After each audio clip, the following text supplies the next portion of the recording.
Good afternoon, South Elgin High School. I'm Olivia Warren. And I'm Numa Sayed. Today is Tuesday, December 13th, and we have a lot of exciting things coming up, including holiday festivities, supply shortages, Twitter news, and so much more. Storm News starts right now.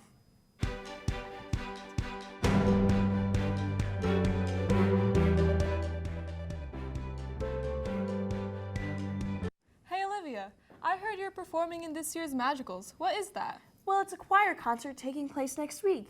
You should check it out. Aubrey Ann has more information. Hear ye, lords and ladies. South Belgium's Mix, Treble, and Chamber Choir will soon be performing their magical dinner inspired by the Renaissance era. The Magical Dinner is an event, basically a dinner theater event where students will dress in Renaissance costumes and sing some Renaissance music as well as other familiar winter Christmas type music for about 100 guests.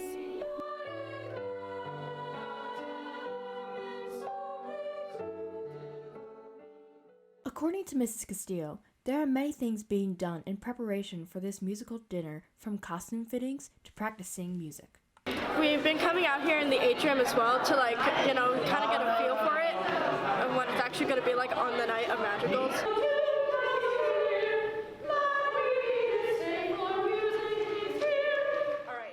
I hope that by doing this performance, the students create memories that are going to last a lifetime. I am excited for Magicals. It's my first Magical of the year, so I'm pretty excited for it. I'm just hoping we get an experience out of it, like the whole dinner. I've never done it before.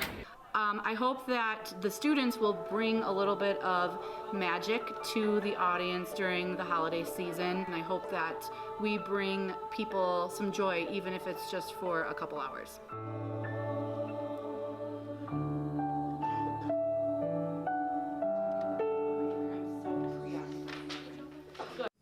Wow, that sounds like a great time. I'll be sure to get my ticket. Speaking of a great time, Corey visited the Emmanuel United Church of Christ to hear about some exciting holiday events.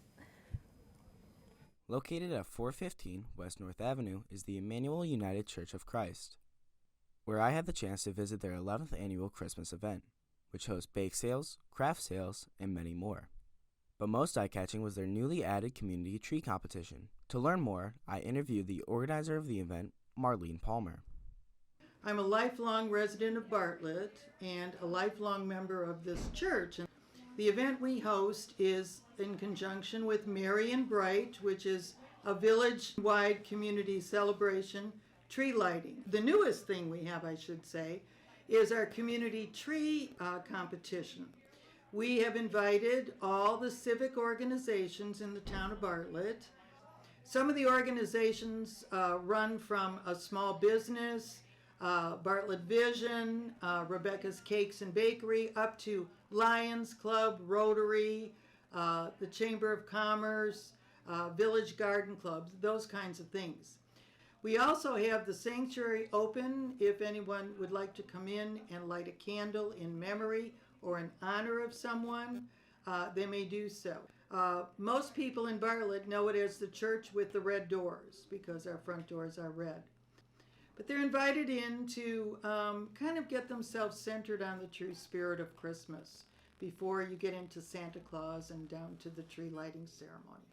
With fun events, a beautiful sanctuary, and noticeable red doors, the Emmanuel United Church of Christ, located just a block and a half west of Bartlett Park, has no reason not to stop by. I'm Corey with Storm News. Unfortunately, this event has passed, but take a look at neighboring towns for holiday events similar to this. If you're going to these events, make sure to bundle up. Here's Anthony with the weather. Thanks guys. This week, make sure you stay buttoned up as we'll be starting off in the mid-40s and we'll slowly be dropping down into the high 20s with possible snow and rain showers along with cloudy weather ending the week and leading into next week. Speaking of next week, make sure you guys pull out those thick winter coats as we continue to drop into the lower 20s. That's all for weather. I'm Anthony Nicholas. Back to you guys. Thanks, Anthony. On a different note, a Sriracha shortage is sweeping the nation. Ingrid has more.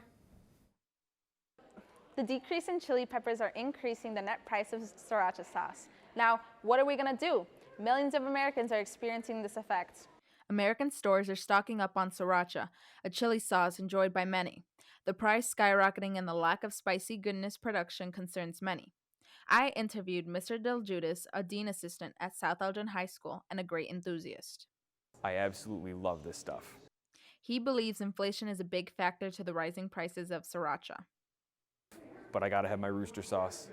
It just costs a little more for me, and I'm sure the price is gonna go up further with scarcity. Many stores are experiencing this effect, but what are we gonna do to take action? What do you think we should do about the shortage on Sriracha sauce? I think we should just plant more chili peppers. Problem solved. That's really smart, Tootie. I'm gonna go plant one when I go home today. South Elgin High School students should be heard and recognized. The impact of lack of Sriracha has hit store to store, and these students are feeling the effects. Usually, I use it every day. It depends on what I'm eating. If I'm eating any eggs or anything, or making some sort of ramen, or making like fried rice, then I'm gonna end up using it, which I eat eggs pretty often. I make those kind of dishes pretty regularly. So usually every day. Sometimes we'll skip 1 or maybe even 2 days, but most of the time it's pretty consistent.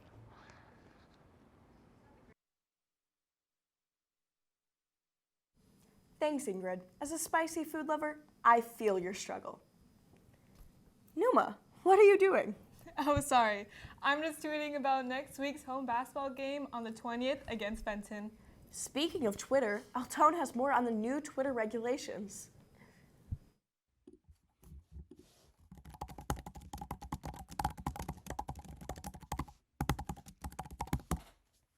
Oh, hey, didn't see you there. I was just about to send off a tweet on the popular social media platform called Twitter, which was founded in March 2006 out of San Francisco, California. The platform quickly became the largest hub on the internet for discussion about anything and everything, getting around 237.8 million active visitors a month, according to Statista. Recently, it was purchased by Elon Musk for an amount around $44 billion, according to Reuters. Under Elon Musk's reign, the service has seen a drastic shift in service through their business model, platform, and user experience, such as the decision to give away the verified status for anyone willing to pay $8 a month. I asked some fellow students about whether they would take up the offer. Okay, I am not going to pay $8 to get verified on Twitter because Elon Musk does not need my money. I would not pay $8 to get verified because, verified or not, I'm still KC. I would not pay that $8. And the blue check mark kind of stands for like some kind of, it's a verification, but that verification is just gone. Viewpoints such as these are not unjustified either, as reported impersonation spiked when Twitter Blue was launched. A notable situation that came out of this was that of Massachusetts State Senator Ed Markey, who called out Twitter for allowing a Washington Post reporter to receive the verified status with his identity. But not all changes to the platform have been received negatively, as new user signups are at an all-time high. I interviewed my brother to get more of a professional look at the situation.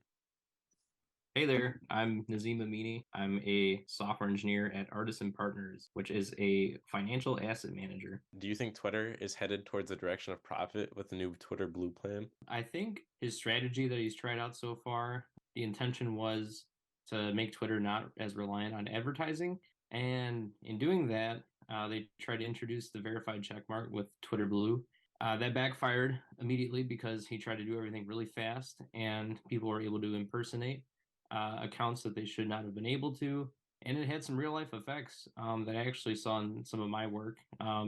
For example, there was a certain pharmaceutical company that dropped like 8 to 10% based on some tweet that someone impersonated them as. So yeah, I think it was a good idea, but the execution was a little poor and a little too brazen, if you ask me. As Twitter seems to head in a new direction, Elon Musk's approach to executing his company shifting ideas has been, to say the least, a little shaky, as controversy rolls through every decision he decides to send off, externally and or internally. Thank you. I'm Eltoni Meany with Storm News. Thanks, Eltone. That concludes this week's episode. From all of us at Storm News, we're wishing you a happy holiday season and an amazing break.